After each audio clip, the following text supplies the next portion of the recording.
Hello, good morning.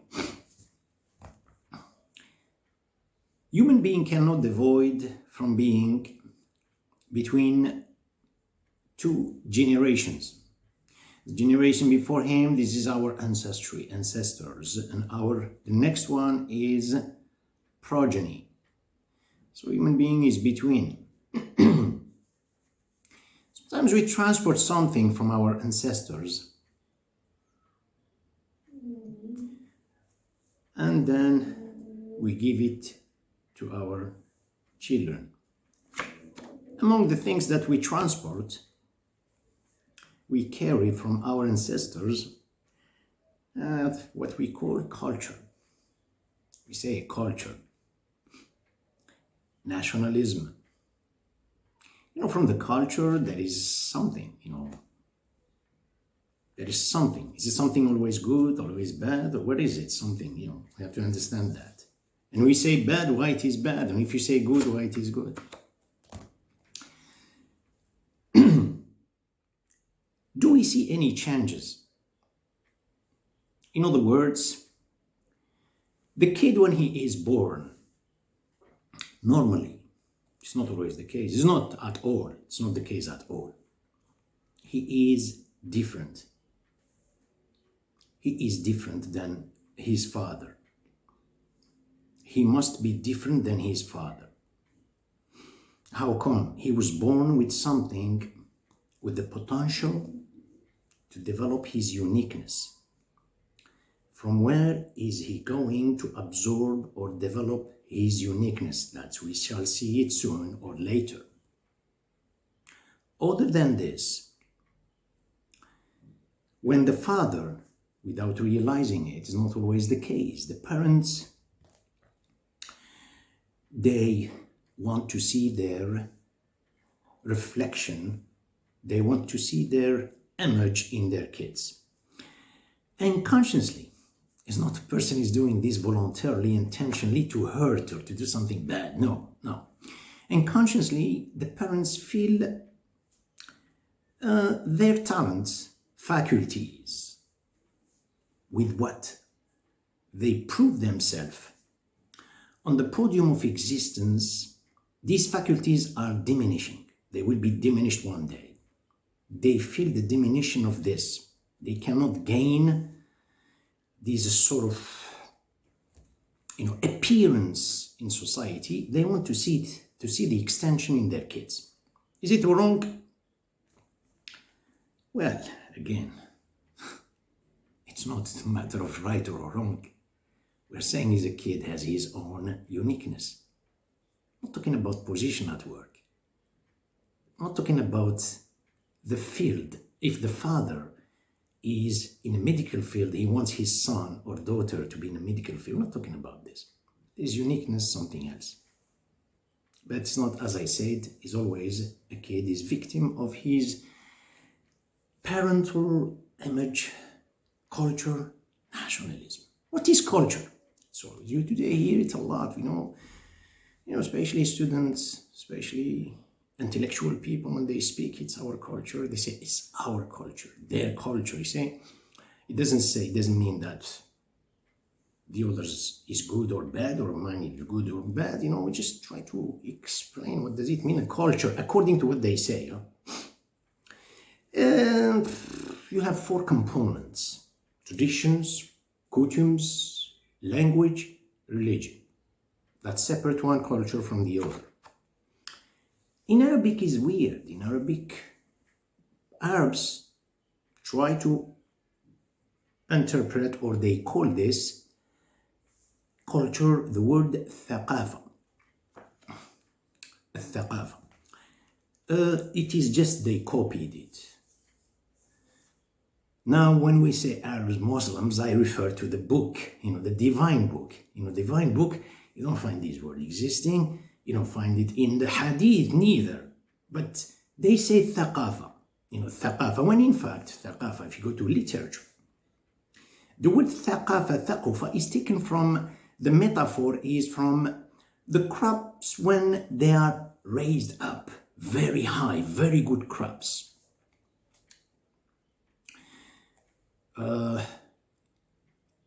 when it comes to human beings, speaking about, as I say, the metaphor, we say his mind. ثقف, ثقف, عقله, his mind. That means that he's very intelligent person and he's gaining day after day something, knowledge, wisdom. This is what it means exactly. If you refer to traditions, customs, the language, whatever, and then you say this is the thaqafa, this is the culture, that's fine, it is acceptable to people. It is just when it comes, that's the dictionary where it has pages inside. The dictionary of life, something else. That's the dictionary of, they're talking about the book. Now the dictionary of life, no, doesn't fit there.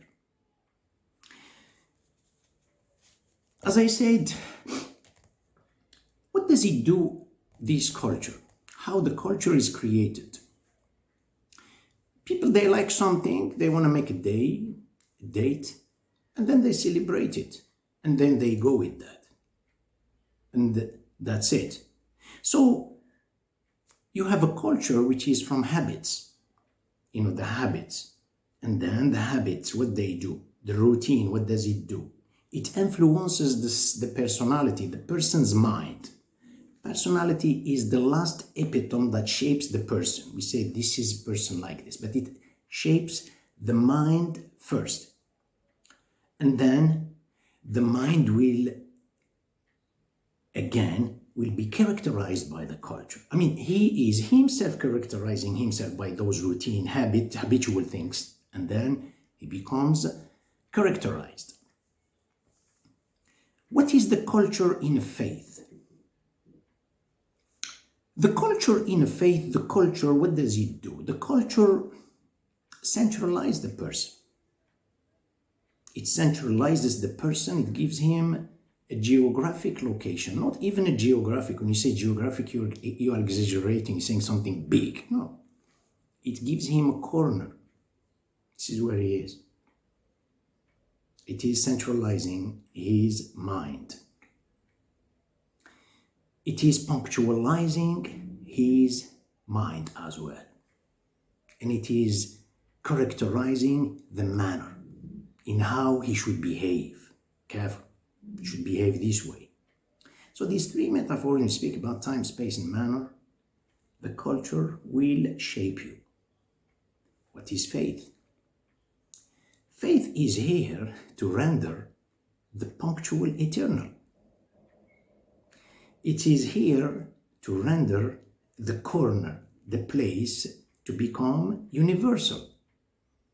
Now, when we speak about a manner, we're not saying a person should act and behave in his life anyhow he wants, but it is the result of his own intention. It's an individual intention that pops up to the surface, is not copied, and it is not imposed on him. It is a uniqueness. This is what the faith does, is dilating. To dilate, give the expansion of the mind. This is what the faith. What does it do? Nationalism, which is not a geographic location. You see what's going on in the world. Why the person is behaving with such an offensive way and a defensive way, even though you go before the First World War, there were no passports. Passports were created after the First World War. Before that, well, there were nations with frontiers, of course, we understand. But were there back then any kind of visa, whatever? No. Go a few centuries ago. Well, they were countries, of course, borders, frontiers. Go back thousands. There were nothing. It was a human being on earth. For this, these kind of expressions or words seem to people as fanatism. We understand that. Now, because a person becomes centralized punctualized, therefore there is a vertigo. He fears to fall like a sea cliff. Then if you go beyond that, that means, or you think otherwise, the otherwise becomes fanatism. When in fact the fanatism is itself, after being compressed, compressing the mind, you know, the consciousness, it is compressed, pressured. The outside that becomes fear. The person lives with the stress and fears to think beyond the stress. It is very strange. Look at that. Nationalism. Let's go to take a look at the divine book. You know, the divine book. What is a divine book? A divine book is the prototype of existence. It happened thousands or thousands. It doesn't matter. You know, some people tell you, I say, Christians say this, Jews say this. They say, look, we live in a very modern life here. You know, you're talking to me about the biblical story, whatever. That's up to you. You can interpret that anyhow. Make sure you are living those events. You are only a reenactment of what happened in those epochs, historical epochs, era. If it is there, what happened exactly on a small scale, it will happen on a large scale. Exactly the same mindset. You want to take it, leave it, it's an archetype. You know, never that nationalism was mentioned in the Quran. There's no such a thing. And somehow look at the Muslims today. Nationalism was mentioned about people who occupied the Medina, which is the place where the Prophet finished or his life there. Sallallahu Alaihi Wasallam. God said, those all who inhabited the house, he said the house and the faith, and inhabited the faith. You can occupy a place, geographic location. He said, "Ladina tabawwa'u ad-dar." And then he said, and the faith. Do you inhabit that faith? Do you dwell? Those who dwell. The house, that means that's a particular geographic location. Logically, when we, as a human being, when we think, if you ask me, I would prefer to talk about faith before I talk about, but look at, that's God's words. God said the geographic location, and then he spoke, those who dwell faith. You can speak about nationalism, a nation on a small scale or a region, just to identify. You know, when they say those communication, you know, the transmission, say, what is your 1020? 1020, give me your location where you are. So you can speak about your 1020. Your 1020 will disappear in the faith. It's like you speak about a river that is flowing, it gets to the ocean, it disappears, that's it. So that is the faith.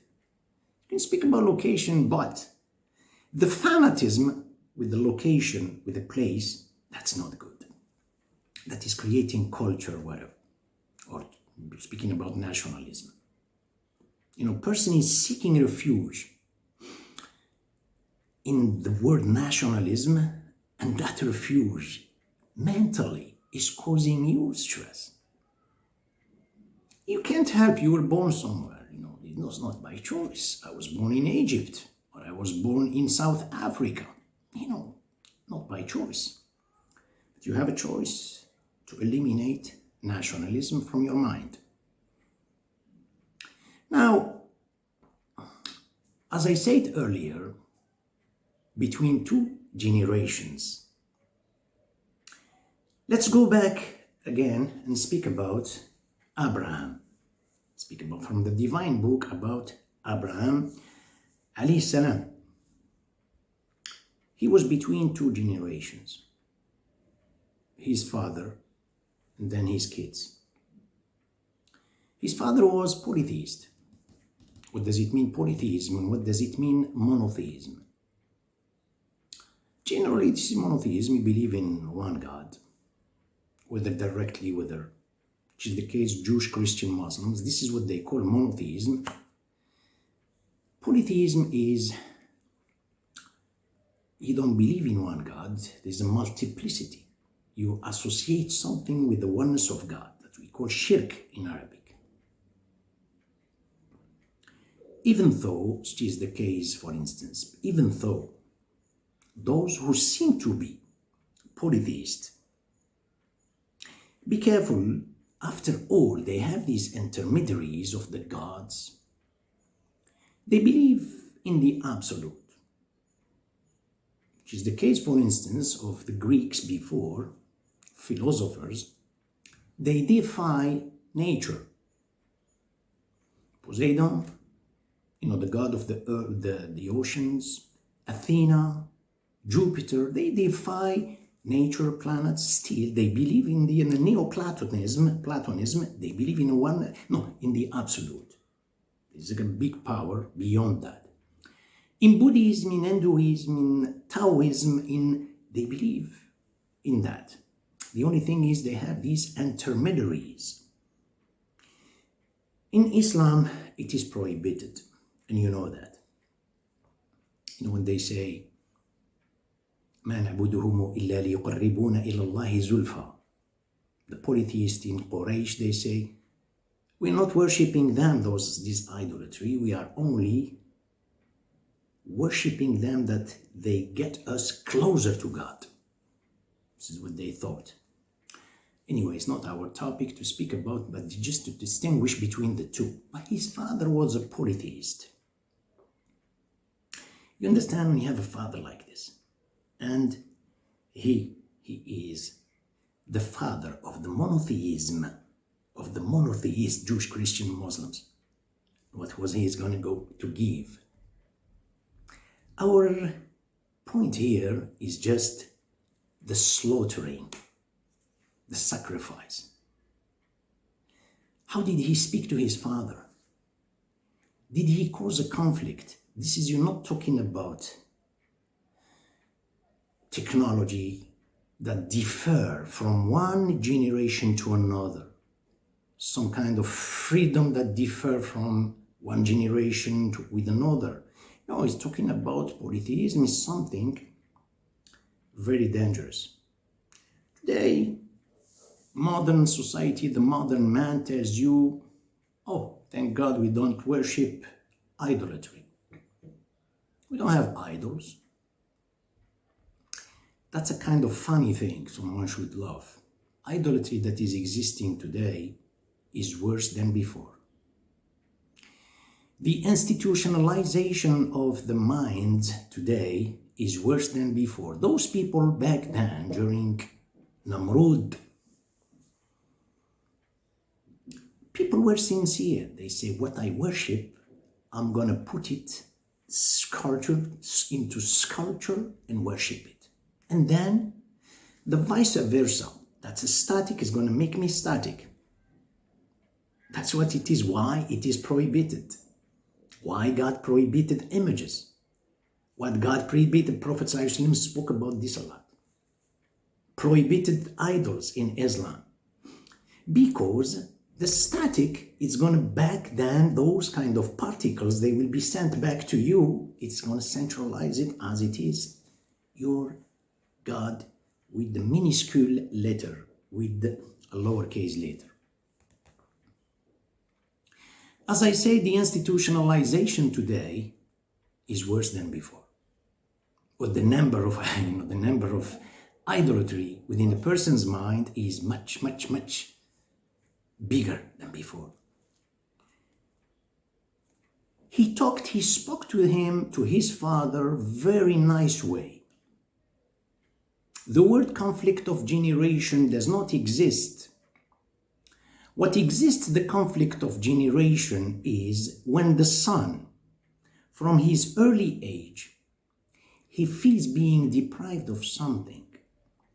The time is not his, the age is not his, he is the image, transporting the image of his parents and his culture, and then one day there is a revolt.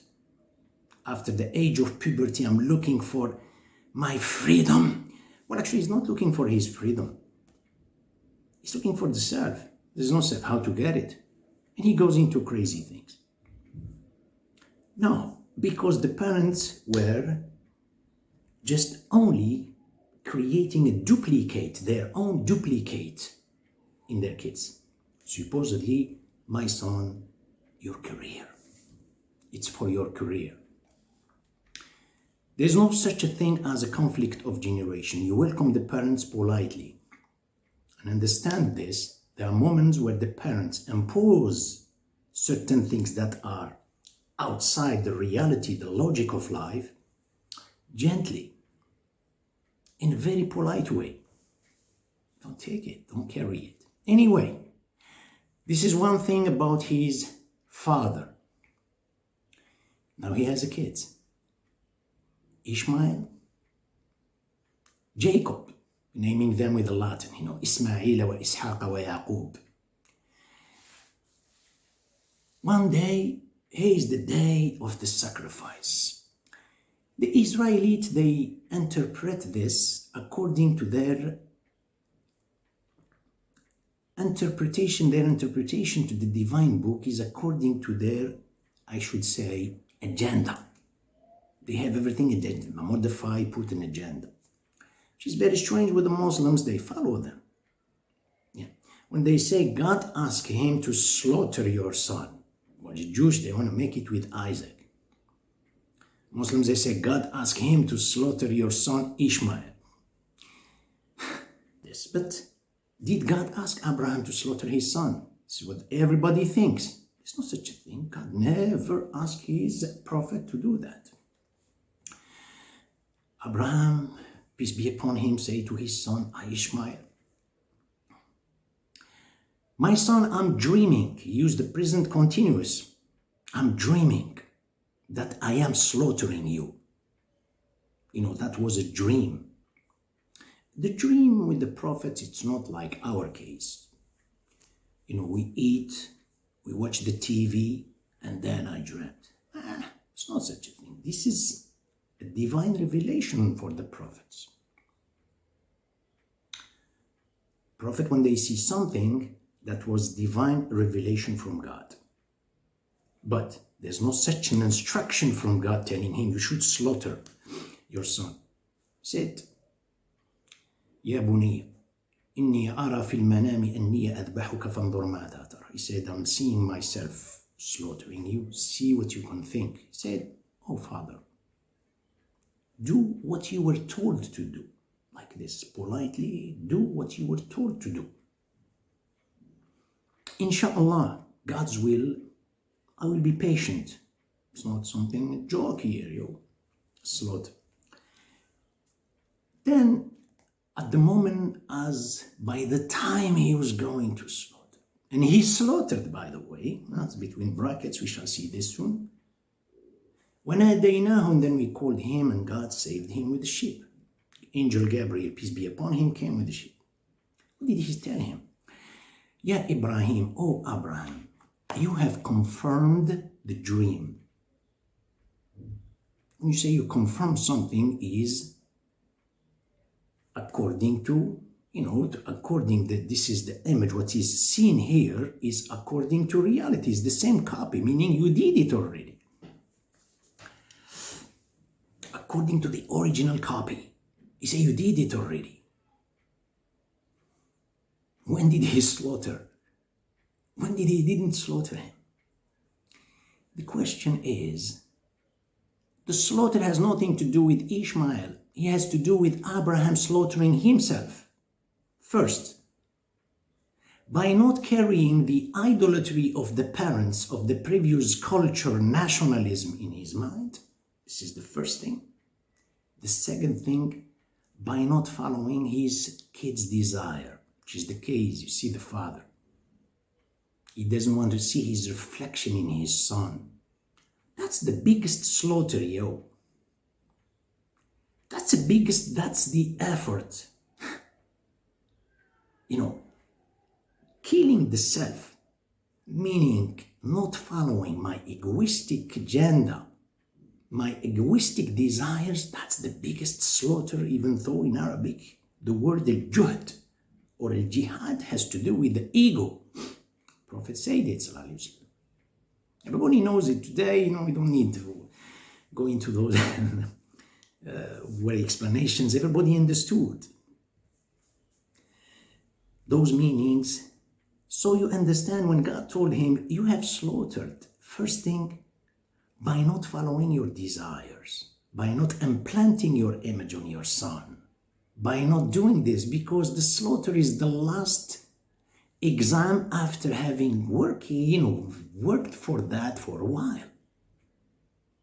During all his time, he said, and so by the time he started becoming like joining him in the field, working with him, that we can understand he was grown.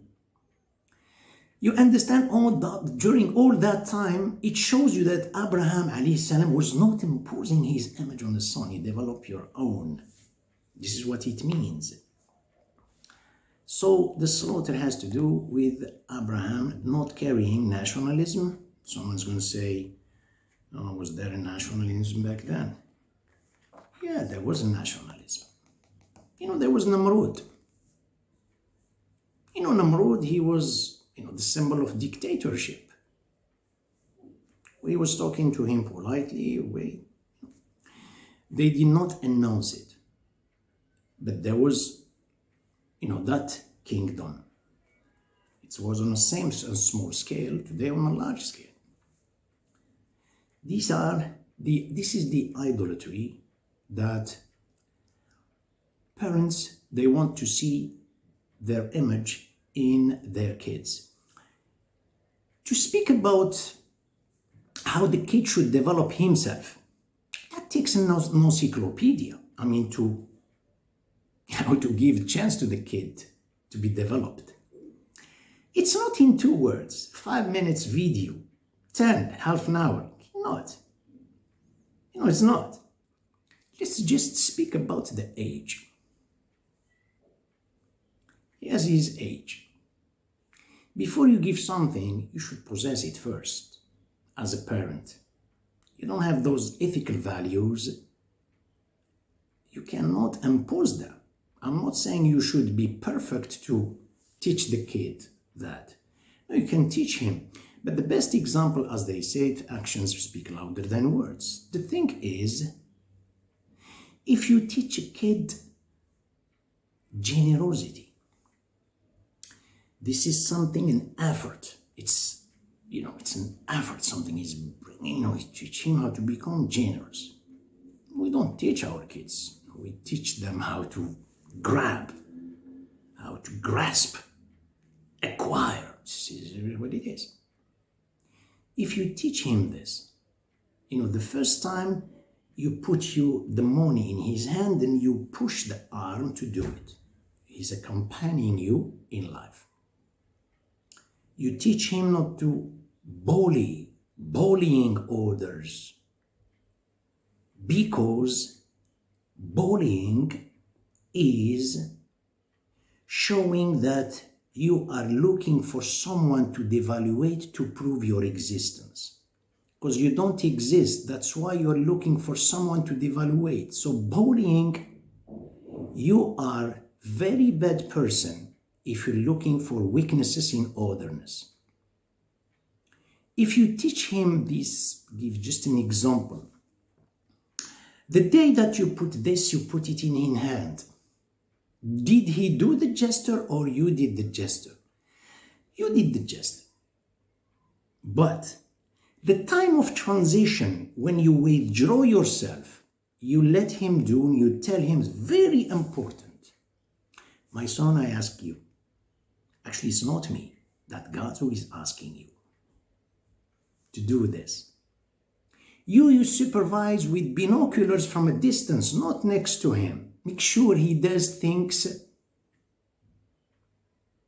by himself. I gave the example of generosity. 1,000 other things could be done. From those things, if you are in a prayer, what is the prayer? I'm talking about Muslims. This video is not for Muslims. I'm talking in general. But what is the prayer? Is to go to Creator at certain time.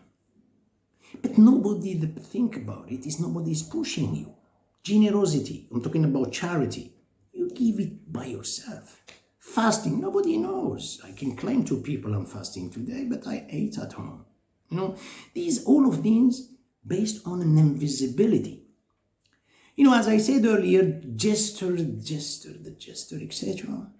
And then think about the container. The container is his mind. What we were doing, you are putting a liquid inside. Afterward, one day, the liquid is going to pop up by itself. It's going to pop up by air bubbles. It's going to pop up by being evaporated to the conscience. When you see the kid is becoming, that becomes his habit, doing good things, withdraw yourself. That is his. Now, we're talking about moral values.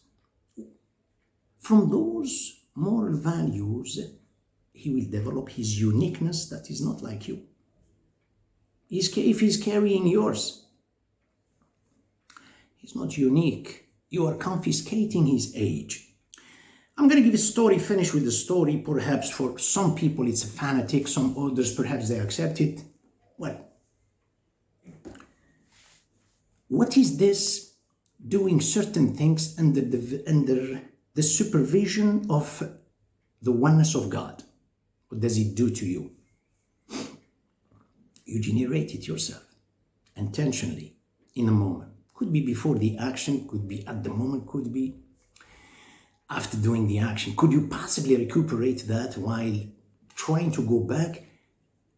There is a possibility. There's no think past, present, future with God. You can recuperate everything.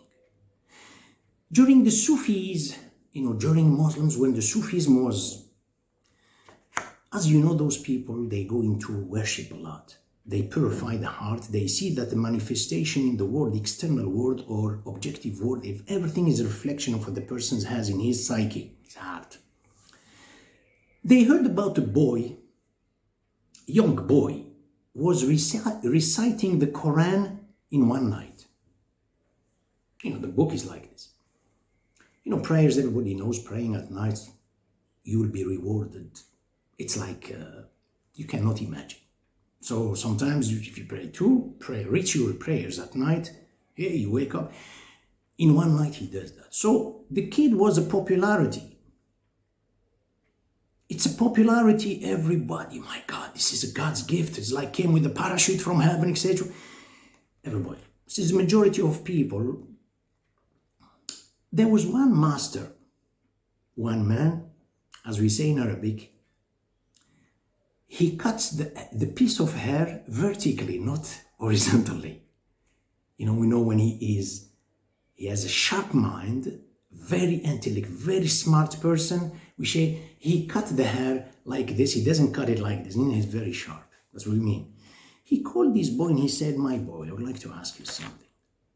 Tonight, when you pray like that, you pray with the whole book, Hizb 60. He said, try to visualize, to put in front of you the companion of the prophets, sallallahu alaihi wasallam. Then the kid did. There were people, obedient people, they worship very polite, and they really obey to these masters. Not like today. We students, or we don't respect the teacher, we don't have anything, So, he did the same thing. He recited the half of the Quran, he couldn't finish it. This big master who was instructing him to do this, he was aware of a lot of deep things. The second day he said, my son, today when you pray, try to visualize as if the Prophet Muhammad, peace be upon him, is in front of you and pray. He recited the Quran, I think the quarter. You know what is the quarter? Couldn't. It's not 1/8, no, quarter maybe. He couldn't, felt tired. And then next day, he asked him, he said, how much? He said, I couldn't. He couldn't understand this boy. He said, my son, when you pray tonight, try to visualize Angel Gabriel in front of you. He recited few chapters, not even a hizb, and then he felt very tired, he couldn't. The day after, this teacher told him, my son, when you recite today, try to eliminate every creature from your mind. Try to think about only God is in front of you. The kid recited Al-Fatiha. By the time going to the next chapter, he felt tired. He collapsed. Why is that?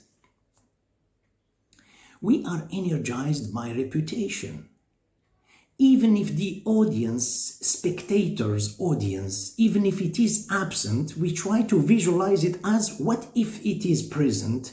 Would that audience appreciate my talents and faculties? You develop something according to them. Even your hypothalamus, when it starts ejecting the dopamine, serotonin, and I keep going, all of this because of them. If they are absent or your talents and faculties diminish, you will feel stress and you collapse. But, if you gain few seconds from the creator is better, or 1 minute from the creator's supervision that you generate intentionally, voluntarily, is better for you than 1 decade from creatures. That one will expand. Expansion from people, the quantity from people doesn't do anything to you. The whole world is, you understand? Perhaps we are off track. Now getting back to how the father between 2 generations eliminate the idolatry from his mind. Well, you should eliminate it from your mind first. Say, you know, the one who is deprived of something cannot give it. Listen, we went far. I wanted to do it in 20 minutes, but I don't know. Took me a while, more than that. I should thank you very much for your attention. May God bless you. Open every door of prosperity in front of you. 360 degrees. Have a pleasant day.